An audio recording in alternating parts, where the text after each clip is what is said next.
Good evening, everyone. My name is Thomas. I'll be moderating this session. I'm just checking with the organizers. Can I start the session right now? Oh, I can. Okay, fantastic. Selamat petang. Good evening, ladies and gentlemen. Welcome to the session on the future of ASEAN, a discussion on centrality, cohesion, and a people-centered ASEAN. My name is Thomas. I'm a foreign policy analyst from Malaysia. I will be the moderator of the session today. Before we start, just a very quick word. So, ASEAN as an organization has grown tremendously. It has achieved a lot from a collection of largely post-colonial states, very touchy about concepts of sovereignty. We are now a community in our own right. I think our founding fathers, the 5 foreign ministers who signed the Bangkok Declaration, would be quite shocked at what ASEAN has achieved since then. The growth, the peace dividend that we have are very much hard fought for. So what we achieved today took a lot of work. But that is not to say that ASEAN is without its challenges. There are very legitimate questions about ASEAN's centrality, its unity amid major power rivalry, ASEAN's ability to respond to the crisis in Myanmar, whether the organization is still elite-driven and what that means for the future of ASEAN. But however, this session here today is not meant to bash, it's not meant to criticize. That happens very easily, and I think we should avoid trying to do that. What we want to do is we want to assess where do we stand now in terms of our mechanisms, in terms of our performance, and how ASEAN can be more central to us, the member nations and its people, and especially the youth. And if you notice, I use the word we because whether we like it or not, ASEAN is the one truly comprehensive interregional organization we have in Southeast Asia. So we do have a stake in ensuring the continued relevance of our regional organization. Before I introduce the panel members, I've been instructed to ask questions to the audience. And I have 2. The first question is, if any of you know, well, I'm sure you do, how many dialogue partners does ASEAN have, and who is the latest dialogue partner of ASEAN? Does anyone want to give that a go? Mark, you can't answer that because you're biased in that round. Does anyone want to give a go? Who is our latest dialogue partner? Siapa dialogue partner terbaru daripada ASEAN? Untuk ASEAN, sorry. Yes, sir, I see you raising your hand. You over there. No, I'm afraid not. It's not the Netherlands. One last chance? No? Okay. Yes, sir, you. No, sir. Close. It's the United Kingdom. Okay, one more question. Which country is the newest member of ASEAN, and in what year did they formally join ASEAN? Yes?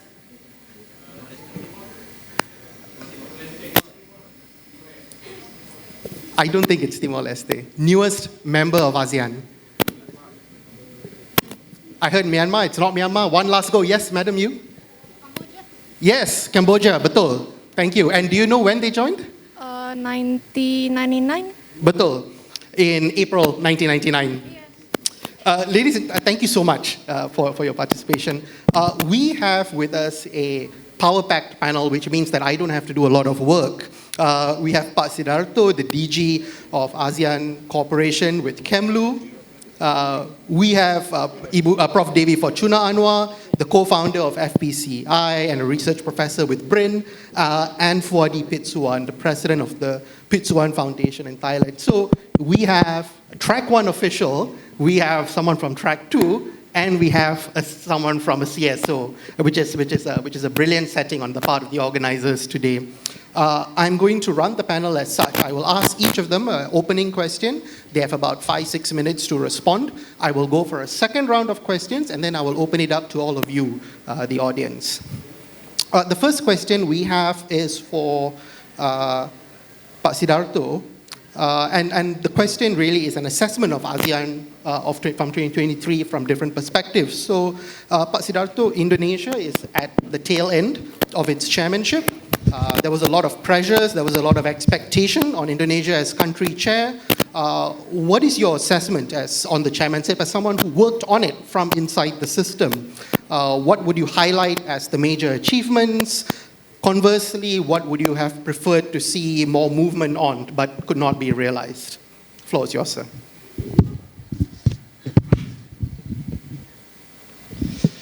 Alright, thank you very much. Selamat sore semua, teman-teman.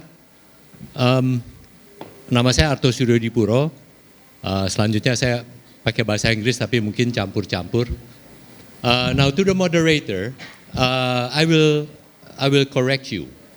The latest member to join ASEAN was Timor-Leste. And I say that because it is the decision to accept Timor-Leste as the 11th member of ASEAN. However, the level of participation, that is where it will be evolving. So, the one that, yeah. It is a bit confusing, but as what I told the ambassador of Timor-Leste, as soon as the decision was made, that in ASEAN there is no reverse gear.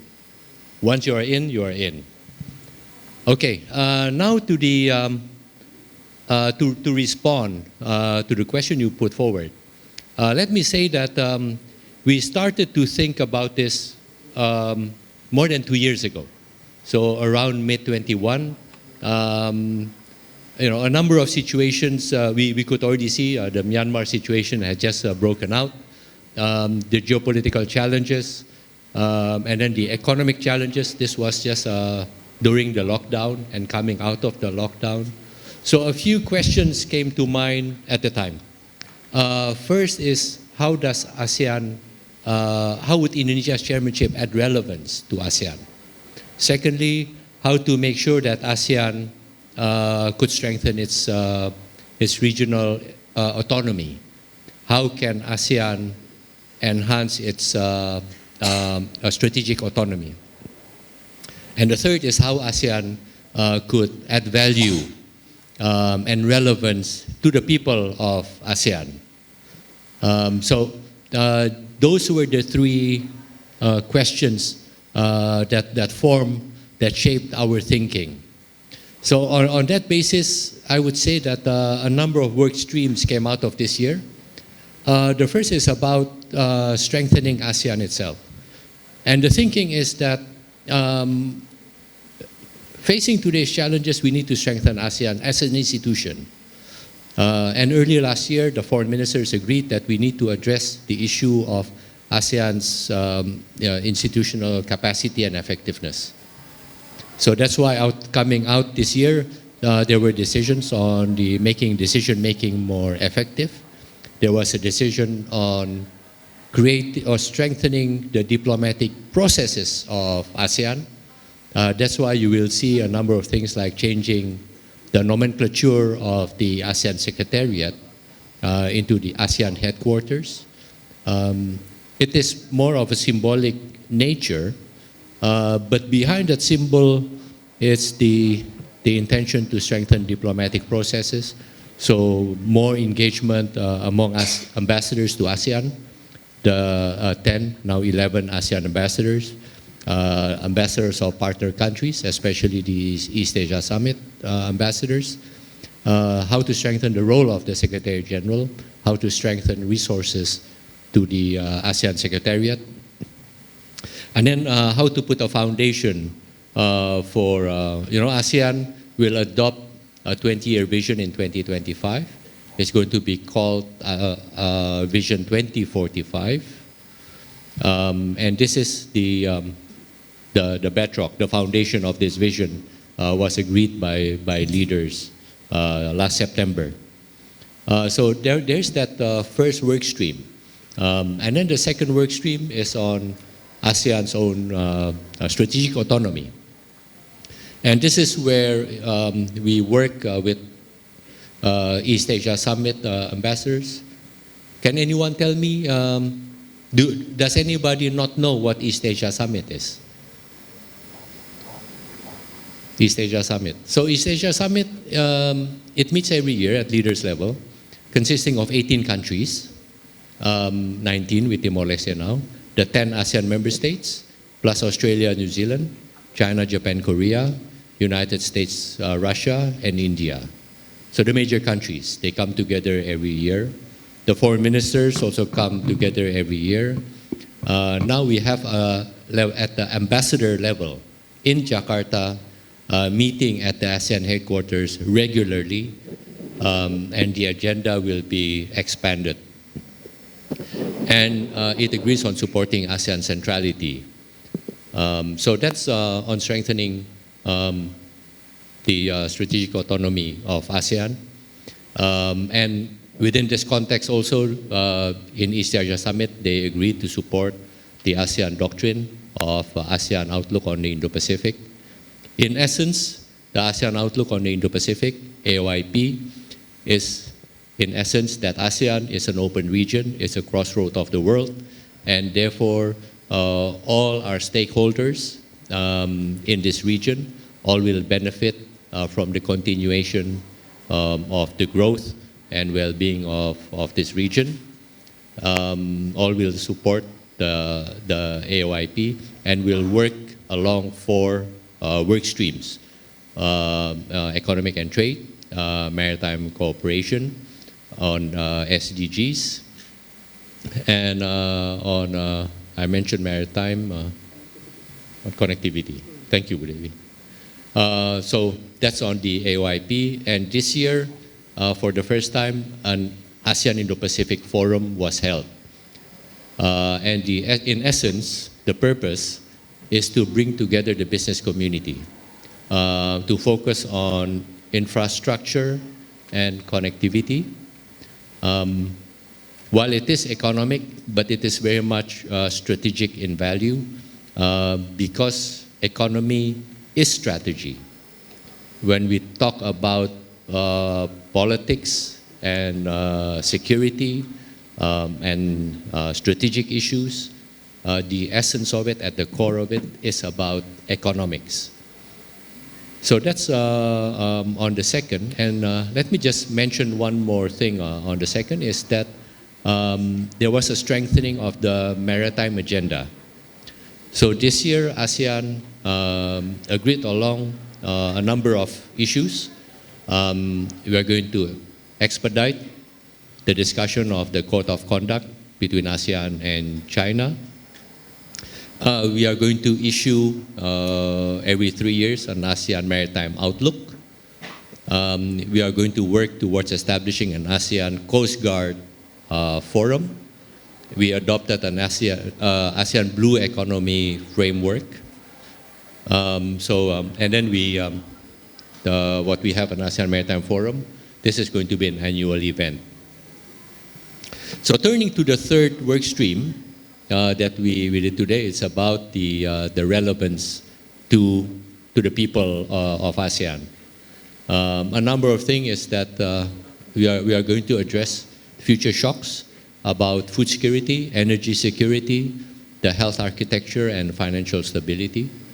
We are going to address digital economy. On youth, there is some practical work stream.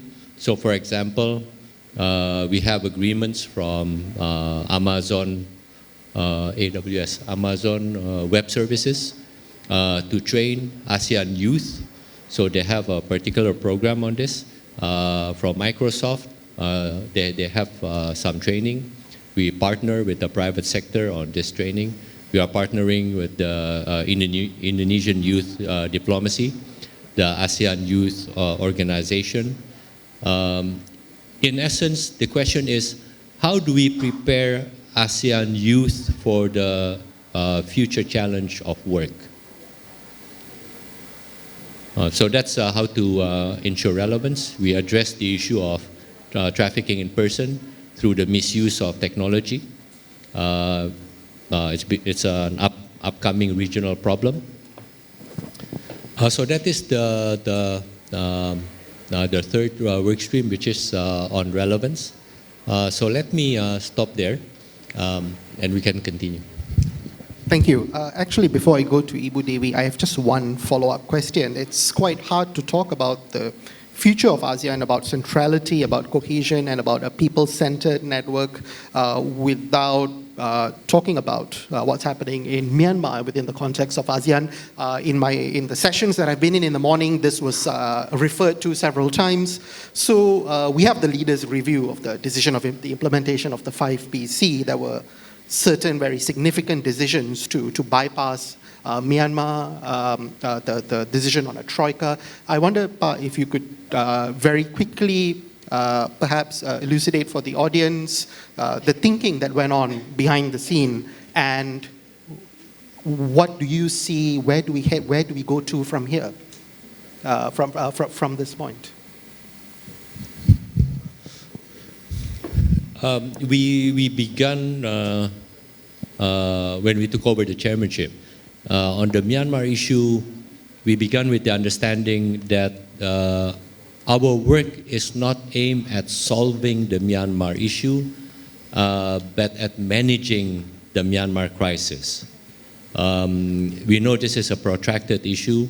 It is it's a problem with long-standing roots, even since the founding of Myanmar. So we had this understanding. We are guided by the 5-point consensus, and it is about a few things: cessation of hostilities or violence among the parties. In the meantime, how do we get humanitarian assistance? And ultimately, how do we achieve an all-inclusive dialogue among the Myanmaris, a Myanmar-led, Myanmar-owned process? And one of the outcome of the work, it took place early last week when all stakeholders of Myanmar came to Jakarta. They met separately with the Indonesian side. They did not meet among themselves, at least not yet. But the fact that they had come together in one place and used the Indonesian interlocutor to convey messages. This is, I mean, there is progress. It is a work in progress. It is a form of our contribution. And then we agreed that we will establish an ASEAN Troika for next year and afterwards. So the special envoy function itself is also evolving. And I think for Indonesia, it is also a question how to manage the Rohingya issue.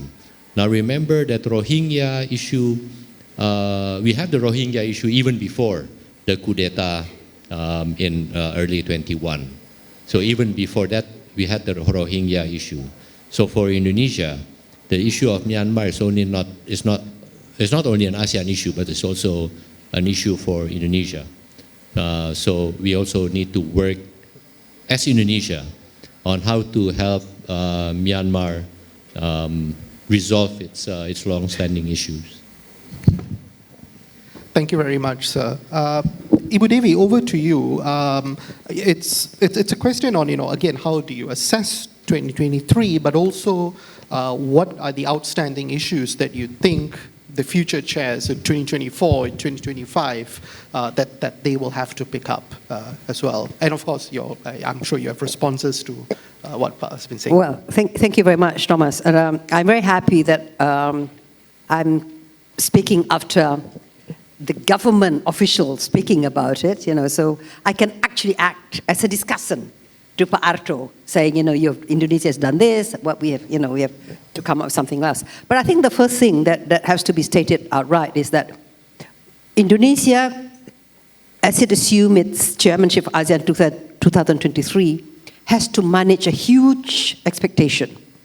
Because Indonesia has just concluded its presidency of G20, which is incredibly difficult because the presidency came just as Russia invaded Ukraine, and everybody was afraid that, in fact, the G20 summit could not really take place because of the fragmentation among the world leaders. And then because of Indonesia playing its free and active foreign policy, its middle power diplomacy and so on, was able to pull it off and able to produce a final joint communique. Everybody thought that, now that Indonesia is going to chair ASEAN, is going to solve all of the problems within the region. And clearly this is unrealistic, yeah? But the most important thing also is that there is an expectation that as the largest member of ASEAN, Indonesia is seen as a natural leader of ASEAN. And if past experience shows, every time Indonesia assumed the chairmanship of ASEAN, there's some milestones, some outstanding milestones that have been achieved, which were transformative to ASEAN. We remember the first ASEAN Summit, 1976. We came up with the Treaty of Amity and Cooperation in Southeast Asia, which became the most important regional code of conduct. 2003, Indonesia came up with the ASEAN Political Security Committee pillar, introducing for the first time the concepts of democracy and human rights, which were then embedded in the ASEAN Charter. Indonesia was the one pushing for that. 2011, ASEAN community in a global community of nations, the concept of ASEAN centrality in managing relations with external powers, became very central here. So there's a lot of expectations that this chairmanship would also produce something outstanding. Now, my criticism, Pak Arto, I think that Indonesia has been a very competent chair. It has carried out the agenda and ticked all the boxes, but there's something that is glaringly missing. There is no new intellectual idea. There's no a new conceptual framework about how to transform ASEAN into something that would be able to deal with the new geopolitical dynamics and geoeconomics. Yeah. So in ASEAN, I think, forgive me if I'm wrong, Indonesia has been a very good chair, but it's not really been too clear in terms of its leadership role. So, we took our turn and we've done it and we have ticked all the boxes. But what is it that is going to last for another 10 years and 20 years? But there is a caveat. Yeah?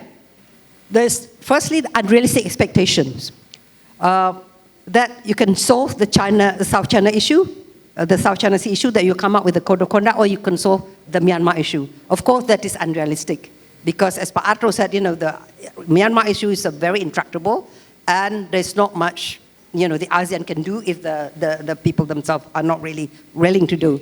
But there's one expectation that I and many other observers hope that could be changed under Indonesian chairmanship.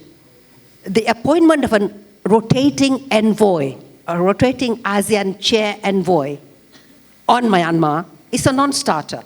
Because if you want to have an envoy, that someone has to have a longer duration of mandate so that he or she can really get well informed about the situation on the ground, can really know what is happening on the ground, and can learn to be trusted by all the different stakeholders. That he or she will be well acquainted with the different stakeholders in Myanmar and will be trusted by them so that he or she will be in a position to facilitate. But if you keep changing the envoy every time the chair changes, you change the personality, he or she will need to learn from the very beginning, from start, zero. So I think that this is something that I expected to be changed under Indonesia, and that didn't happen. And I hope that will be changed.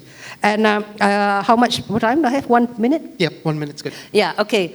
I agree that there's something transformative that Indonesia has done, and maybe this is a benefit from what's happened in Myanmar. Force ASEAN to examine its absolute consensus policy on political and security issue. So by disinviting Myanmar, now we are in a position to make decisions, the ASEAN 9, and I think that this is a very important one. This is the way to the future, that while you have unity, this is the second part, you also have to think about the effectiveness of ASEAN. So making the decision-making much more flexible and effective is something that we need to work on. My final point is I agree that Indonesia has tried to implement the ASEAN Outlook on Indo-Pacific through the ASEAN Indo-Pacific Forum. But I agree with you that low-hanging fruits, concrete deliverables, maritime issues, connectivity, SDGs and economic cooperation are important, but I attended the ASEAN Indo-Pacific Forum. But the bits and pieces that were showcased there were interesting, like making films, like creative economies and so on, but I do not see how they could form the mosaic where it would actually address the geopolitical rivalry, that it will actually be able to bring the different, China and the US together to cooperate in some of the projects. So I don't see that as part of, of that mosaic. So there are a lot of things that need to be taken up. Thank you. Thank you very much, Ibu Dewi. Fuadi, over to you. You are the best position on this panel to speak from a perspective of a CSO. Can we get your assessment in about 5 minutes of how ASEAN has performed in 23? What are the highlights, what are the low points, and what would you like to see for the regional organization over the next year? So you heard from someone. Okay. So you heard from a government official who operates with the bound of nation state. You heard from an academic who operate with the boundary of intellectual and rationality. You are about to hear from a track 3 person who has no boundary at all. So that's our role as civil society, as people, as is to push the boundary, to ask for what we think would make ASEAN better. And then it will be carried by track 2, and then track 1 will be the one who eventually decide to implement that. So I'm just warning you that it will push the boundary pretty hard. So to pick up on Ibu Dewi's proposal, right? I'm throwing away my notes because I really need to push the boundary. You talk about special envoy secretariat that would outlast the rotating chair. There was some conversation among the civil society that in fact we should even expect higher than that the chair of ASEAN at all should be a troika. Shouldn't even be rotating 1 year at a time. We talk about troika for the Myanmar issue, right? But then now Indonesia is passing on this leadership role of ASEAN to Laos, and with very little capacity, right? What if Indonesia still have some say in how ASEAN as a whole operates? The proposal here is that maybe we should consider troika at the chairmanship level, which is even further than what has been suggested before. So that's one proposal I want to put out there. Second, I think Myanmar issue is the most important for ASEAN, for future credibility, for our reputation now. And speaking from civil society perspective, Myanmar is creating this feeling of hopelessness among young people, in particular the under 40s, the people who are in trouble, particularly in Myanmar, in Thailand. And if this issue of Myanmar is not solved or could indicate something more progressive, it will be a problem. There was a recent survey that was done in Thailand. I do it in this room too. Let me read our statement, and then you guys can put up your hand whether you strongly agree with this statement. Future of ASEAN is important. If you strongly agree with this statement, put up your hand. This is the problem.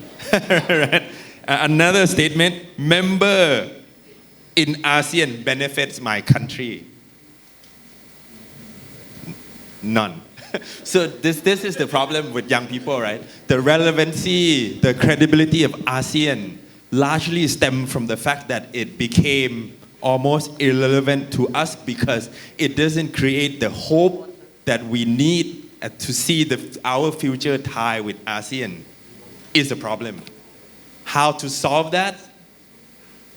I'm not sure, but there was some attempt. I'll tell you a story that happened in 2011 to make ASEAN relevant to the people. This was in Washington, D.C. I don't know if you guys have heard of this idea that ASEAN was going to bid for World Cup in 2030 or 2034. There was two dates that they were toying with. This started from a policy brief I wrote to my late father, who was ASEAN SecGen. I was in DC then. 2011, and it was announced in Lombok ASEAN Foreign Minister meeting that ASEAN will bid for the World Cup.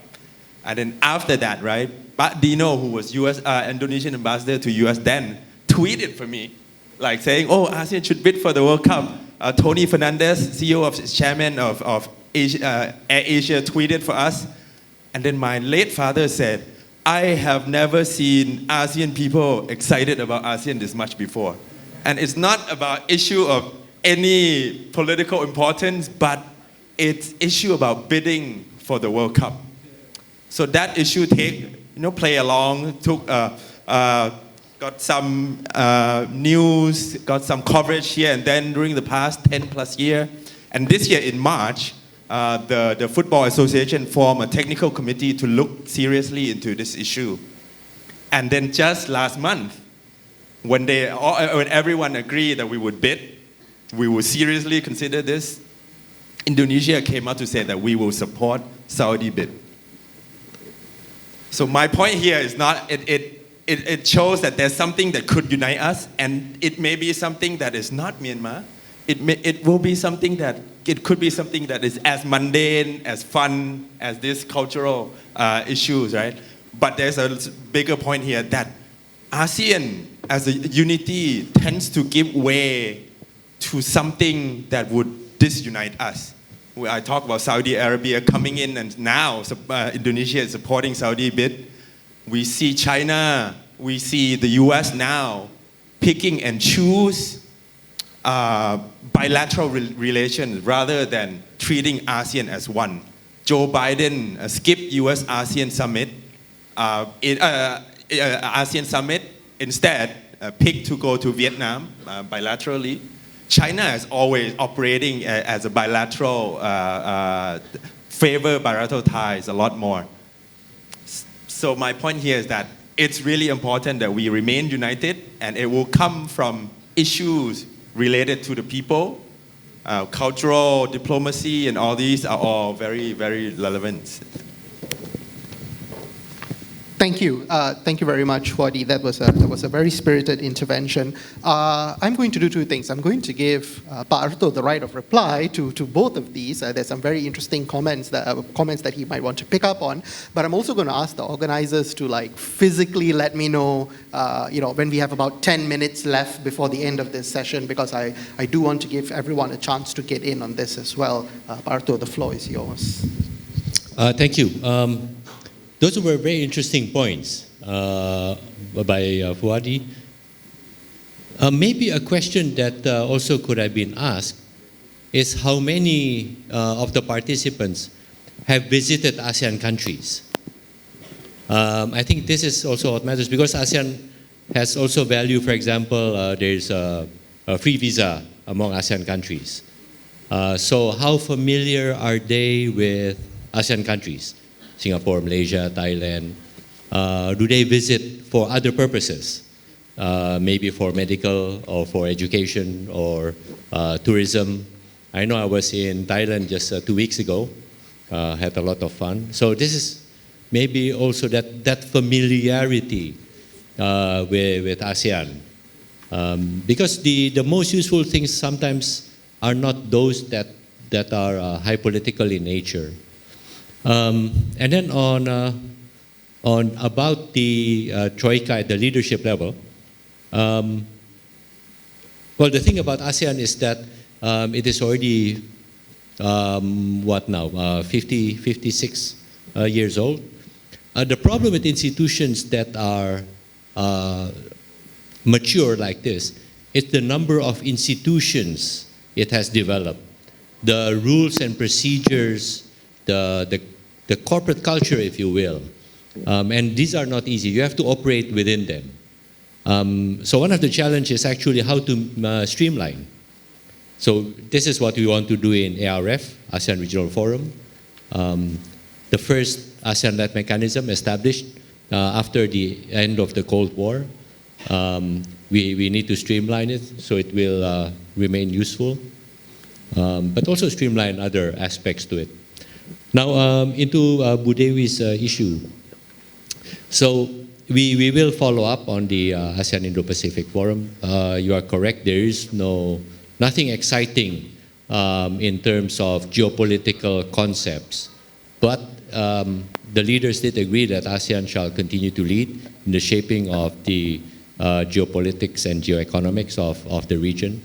We have a number of things we will follow next year, including on the development of AOIP framework for a comprehensive security. And again, the point that economics is strategy. And I say this not only as a rhetorical statement, but when I look at the history of nation states since the 17th century, countries would choose, when they are not part of a bloc, they will choose to ensure their economic interest is safeguarded against the competing sides. This is the focus of their work. And nation states, since they were established, has been consistent in this. And the terminology would evolve over time. It could be neutrality, it could be non-alignment or multi-alignment, it could be strategic autonomy, could be strategic space, but the essence of it is the same. So on one hand, how to manage strategic rivalry. The other hand is how to ensure that the stability of this region, the crossroad of the world, the stability is maintained in spite of the geopolitical flux. Thank you very much. We have about 20 minutes before we have to wrap up. So in the interest of participation, I'm going to open the floor to the audience. If you have questions, raise your hand. I will point you out. Someone will give you a mic. Just state your name clearly and ask your question directly. Yes, you, madam over there. Yep, you. Can someone pass her a mic? Or? Oh, well, that's all right. I'll probably ask you that. It's closing. Hello. Thank you so much for the panels. That was a very insightful talk that all of you have given. My name is Hannah, and I'd like to ask, there are times where ASEAN had different responses to threats in the community, and whether it be maybe maritime threats or maybe health threats like COVID-19, there has been a fragmented response in how to go about the threat. And my question is, which would be more effective? Would it be coming together as ASEAN and discussing it together, all 9 or 10? Or would it be better to discuss it bilaterally or multilaterally first and then find the solutions together? All right, that's it. Thank you very much. Thank you, Hannah. And is your question directed to anyone in particular or some more? The more point of view, the better. If everyone has more any idea of what's more effective, that would be really insightful. Thank you. Thank you. Can we take one more question? Yes, sir, you in the jacket. Yep, you.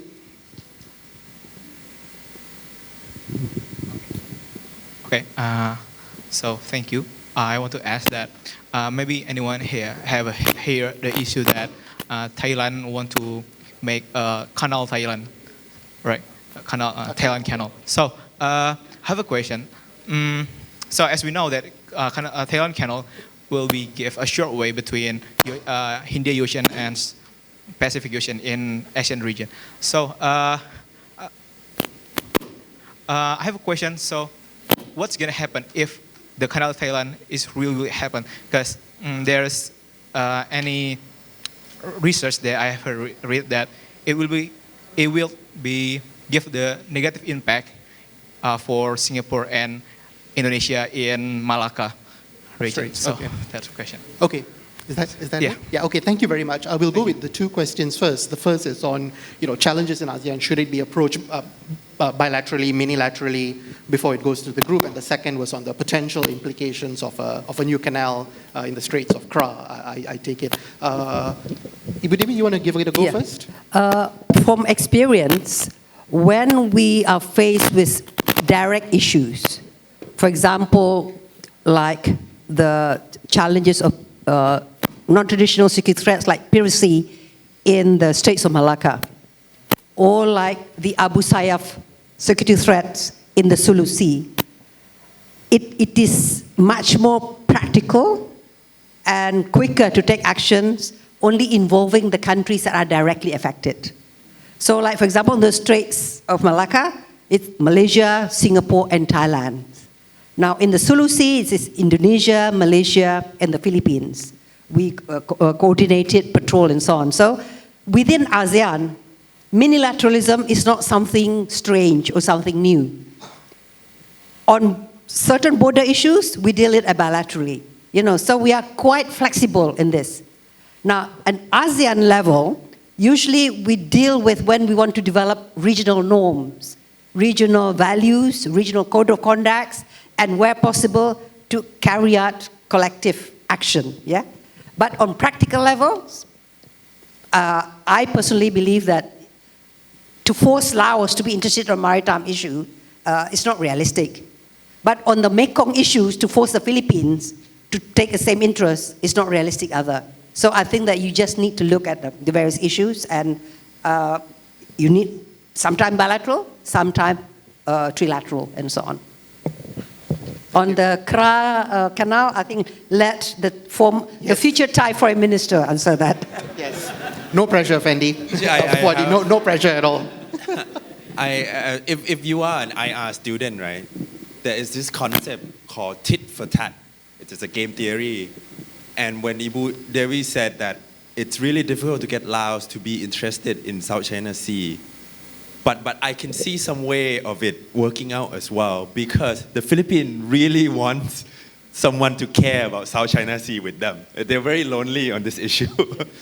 But if Laos can start caring about that, right, then the Philippines can support Laos on Mekong issue too. I think this concept, I think we should study it very, very hard. And it happens all and all again. South China Sea, sometimes the most vocal country is India on this, right? So because India has something to gain. I help you, you help me next time.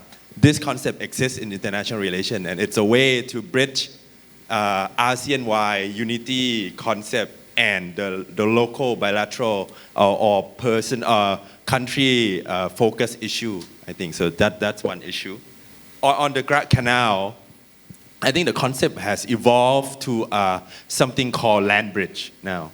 I think we have talked in Thailand, we have talked about Grat Canal for centuries. I think probably even before the Panama Canal was dug, right? It doesn't make economic sense, I think. It saves some time, but it doesn't save a lot of time. I think the reason why it hasn't happened is not because it doesn't make economic sense. I talked to a friend in the Singaporean embassy that whether they are worried about the new land bridge project in Thailand or the Grat Canal, they say that they're not. One, because if it's going to go through, the Straits of Malacca is really congested, so it actually will help. They don't see it as zero sum. Like a Singaporean company can invest. That's if it's going to happen. But they think if it's not going to happen because it doesn't make economic sense for Thailand. And now, like I say, from the canal, it evolved into a land bridge. And land bridge means ship come from Pacific Ocean, stop, unload the container, and then the question becomes, does that ship sail through Strait of Malacca anyway to pick up the container? Or has to be the ship from the same company that pick up the container, right? Save some time. Just talking about this concept doesn't make much sense already, like a land bridge. So there will be a lot of opposition in Thailand on this too. So that's on the rational economic perspective. There's something on the political, on the spiritual mindset of Thai nation statehood as well. Because there is a problem with southern Thailand. Southern Thailand are mostly Muslims. To cut the land into half, it's almost dividing the country. So there is that mindset of disintegrating the country into the land of the Muslims and the rest. And that will prevent it from happening as well. And that is what has happened from happening more than an economic reason, actually. So, yeah. But do you have any comments to Sarah's questions, perhaps? On the first, I'm with Ibu Dewi. I'll put it in another way. In diplomacy, we operate at many levels. It's like in layers, kayak kue lapis. Bilaterally, regionally, multilaterally. So in practice, that's what we do simultaneously. But the bread and butter of diplomacy is bilateral. That is where you gain tangible outcomes is at the bilateral level. But building norms, like Ibu Dewi said, that would be at the regional and multilateral level, as well as addressing critical issues like addressing security dilemma. That would have to be done at the regional and multilateral level.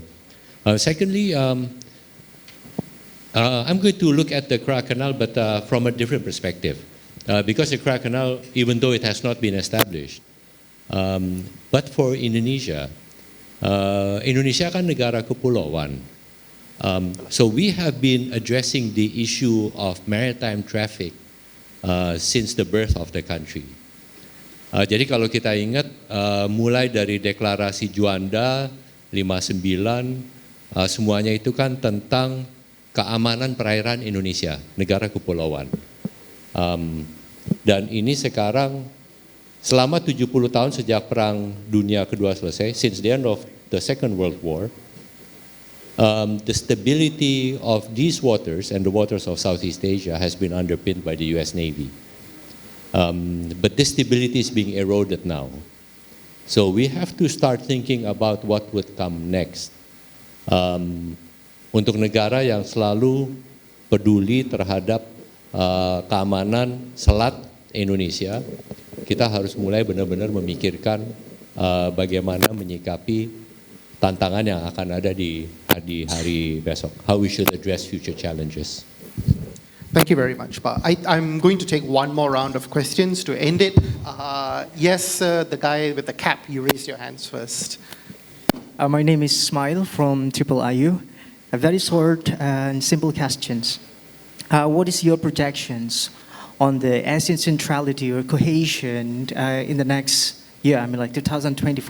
Because of course we need to notice that there will be a huge wave of policy dispositions, especially in Indonesia. And what are exactly the parameters that we should implement so that we can know exactly whether ASEAN has been centralized enough or has it been enough? Okay, so take a look at the case of Myanmar. Everyone has been strongly admit that this is the most vulnerable crisis happening in ASEAN. So I believe that it is a hot topic to discuss about the parameters of the ASEAN centrality in which in the future where this crisis might happen again, we did put some countermeasures to mitigate this action, and probably there are some justified sovereignty interventions that can be done by either bilateral or multilateral. Thank That's you. it. So sorry, I'm going to have to cut you off there. To the lady, you raised your hand. Yes, soalan yang padat dan ringkas, if possible. Thank you for the opportunities. My name is Afina. I just want to ask all the panels about the review on building an ASEAN identity, because I heard that recent years Indonesia is advocating about building an ASEAN identity. Maybe Parto can also give us some shed of light about this kind of values that would like to. Thank you. Thank you so much. And I think these two questions are a fantastic way for all of you to conclude as well, because we just have a few minutes left. I'm going to go in reverse order. So Fuadi first, Ibu Dewi, and then Parto to bring us home. Fuadi. There was an analogy 10 some years ago about ASEAN being a bus, and Asia being a bus, and then ASEAN is the driver.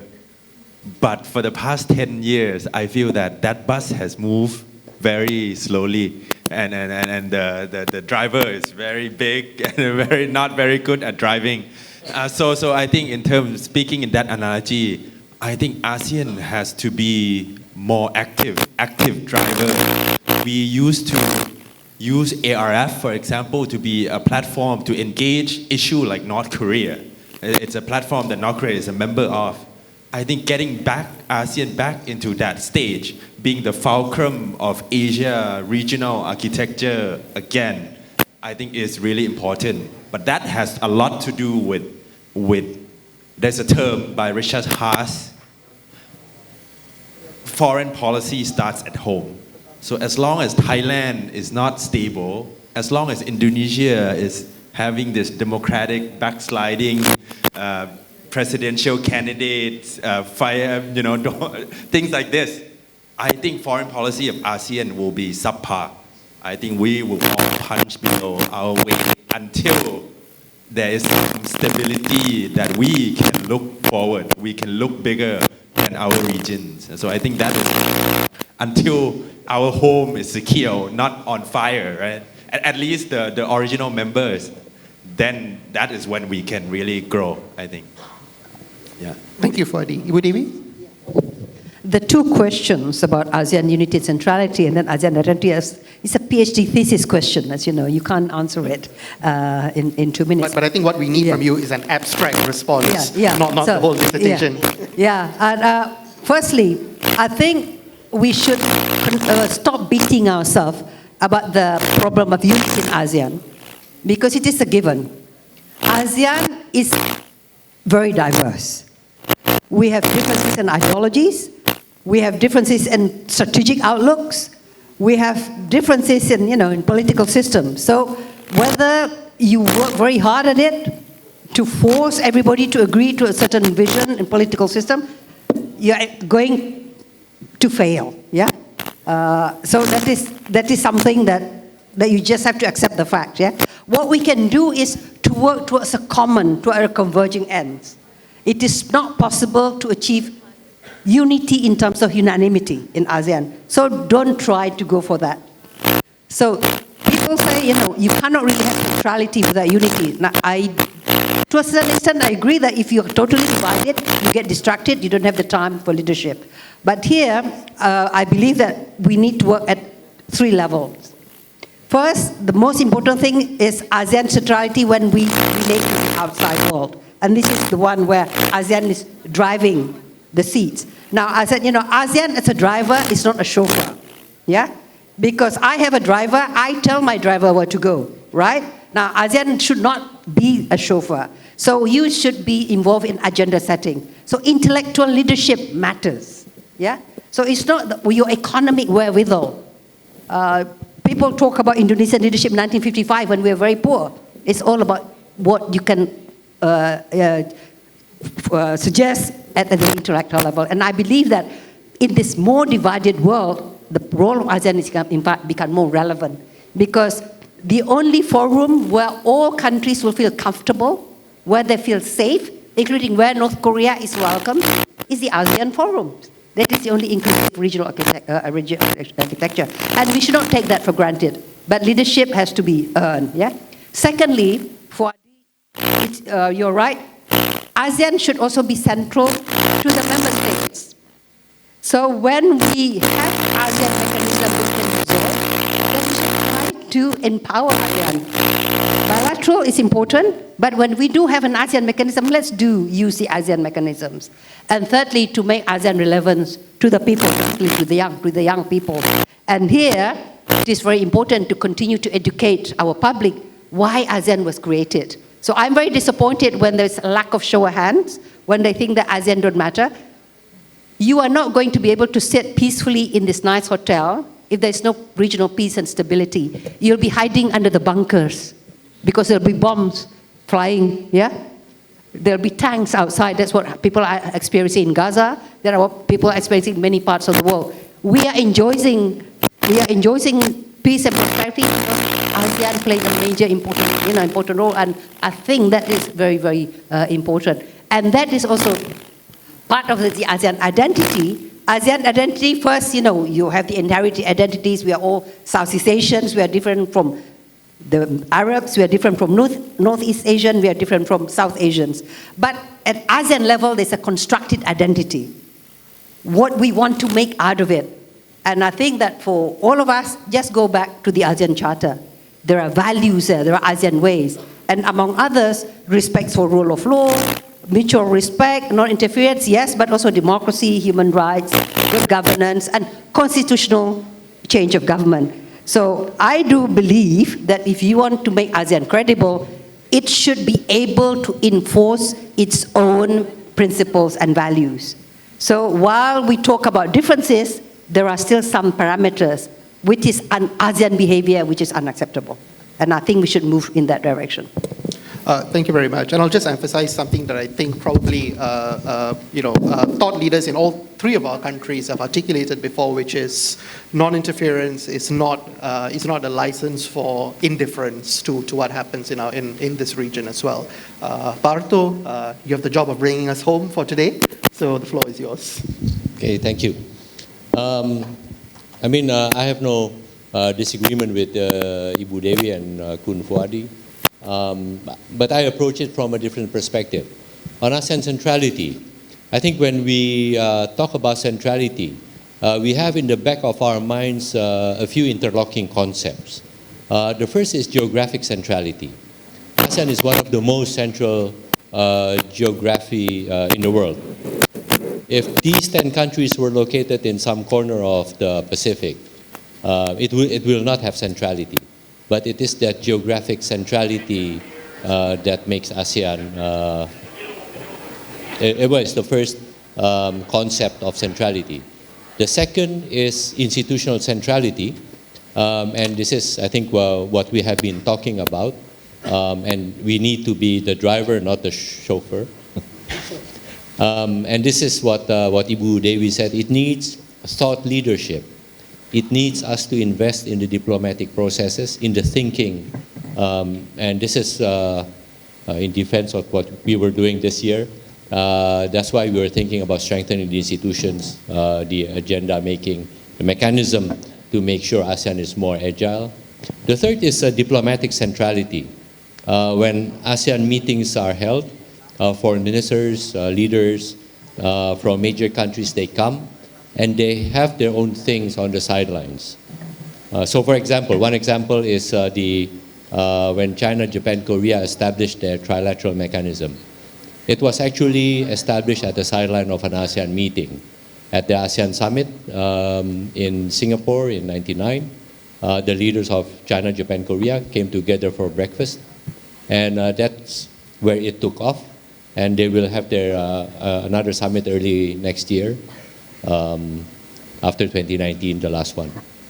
So this is the diplomatic centrality. And finally, it's economic centrality. This is a region of 670 million people. It's the 5th largest economy in the world. In 10 years, it'll be the 4th largest. It is the largest trading partner for China, the 2nd largest trading partner for Japan, and I think Korea. For the US, it's the 4th largest trading partner, and I think for the EU is on the top 3 or top 5. So economically, it's very central, but the challenge is how do we establish our own standards, our own supply chain. So that's a bit on centrality, and the last is on identity. I think this is one of those critical issues. Very important, but not among the high politics. But I think this is what brings Southeast Asia together. One of them is the desire to have collective identity. As Bu Dewi said, we are the non-Chinese, non-Indian Asians, Southeast Asians. And I think this runs even before colonialism, that these basically maritime region, although not exclusively maritime, has always played a bridging role and has always been one of a very open region. So a case in point is this conference brought together by Nahdlatul Ulama about intercultural and interreligious dialogue conference. In essence, Nahdlatul Ulama wanted to highlight that Southeast Asia is the region where there is hardly, where religion are for the most part peaceful among them, and where religions have arrived in the region peacefully and continue to interact peacefully in this region. Not always, but for the most part, that is how it is. And this is something that we need, especially our youth, to continue to work on. Thank you very much, Pak Arto. I think the organizers have given us a little bit more time. So we got 5 minutes, which means you guys get one last chance for a question. I'm looking at this side of the room. Sir, yes, you, the one at the back there. Yes, you're pointing at yourself. No, not you, sorry. Yeah.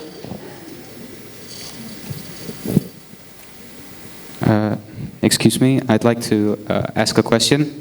So I think one of the main issues that ASEAN is facing, ASEAN countries is facing, was pointed out, was the Myanmar issue. There was also the human trafficking issue. But I'd like to ask, what about the climate issue, for example?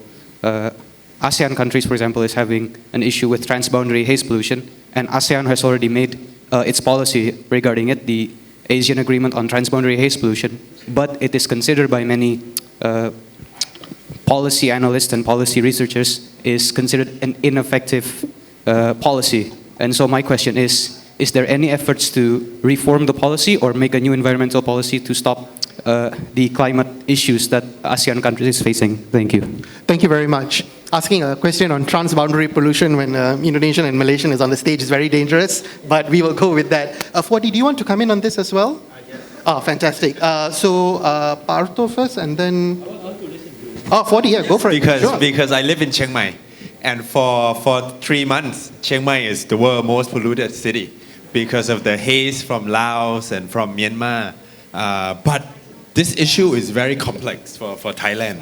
Because I live in Chiang Mai. If I complain about haze, but I still go to KFC to eat chicken, I actually contribute to that, right? People, it's very complex issue because the haze are mostly from corn that are for animal feed. So it's used to feed chicken. So it's like this cycle, right? And then large company does contract farming in both Laos and Myanmar. So in Thailand, the people who care about this issue are trying to push for what we call Transboundary Haze Act. We got inspiration from Singapore. So companies that pollute in other countries should be held accountable in the country that it's affected. So like for example, there's a Thai company that engage in agricultural practices in Myanmar and Laos, but they pollute and it affects Thailand, they should be held accountable. There's no such law right now. And that legal regime should be extended throughout ASEAN, I think. Yeah. Yes, there's been a push for that in Malaysia, and some Malaysian companies are very unhappy because they can't continue doing practices that they shouldn't do overseas. Yep. Pak Arto, you have about 2 minutes to respond to this. The organizers have just told me.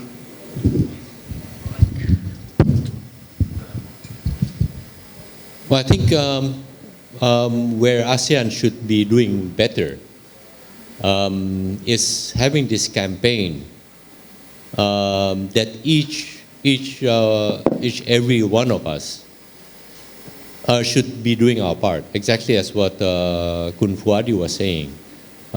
We should be conscious on what we do, on what we wear, on what we buy.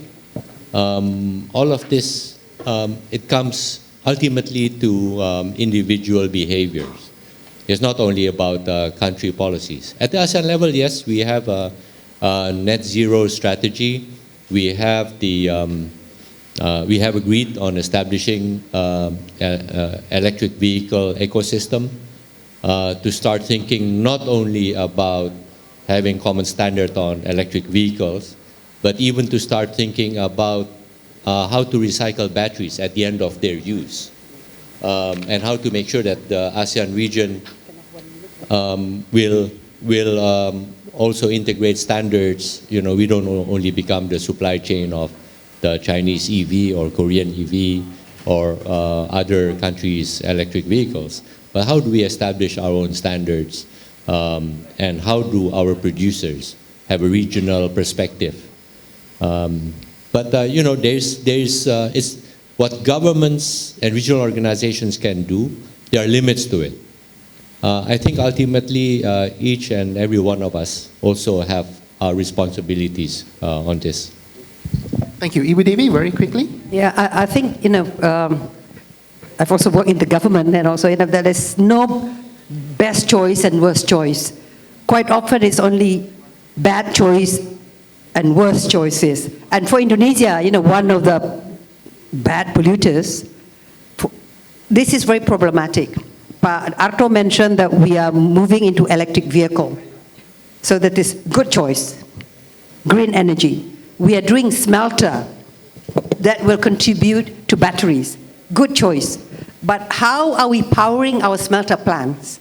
We have to build new coal-powered power plants because green energy cannot really power yet.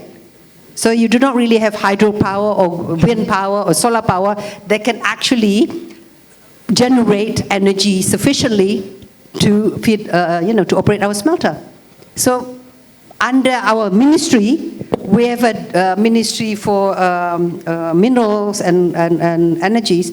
We have a DG who is in charge of just energy transition, but we also have a DG who is into downstreaming, and he's building more power plants. I rest my case. Thank you. Thank you very much. Ladies and gentlemen, I've been asked to close the session. Between the questions from yourself and the three speakers, we have certainly benefited a lot. If you can show your appreciation to all of them. Thank you very, very much. Okay. Okay, thank you. Thank you, honorable speakers. Before we end the sessions, we would like to take a picture together, like a group picture, and also from FPCI, we're gonna hand out our, please.